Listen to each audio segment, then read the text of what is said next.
井上さんのご両親は彼女を結婚詐欺だと言っています。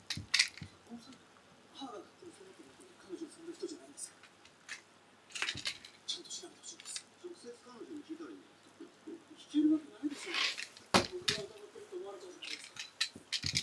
ご両親が疑ってるのは金銭の授受が彼女のお母さん難しいべきなんです。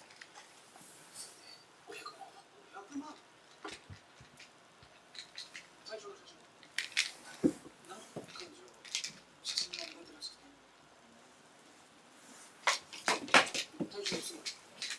マンションは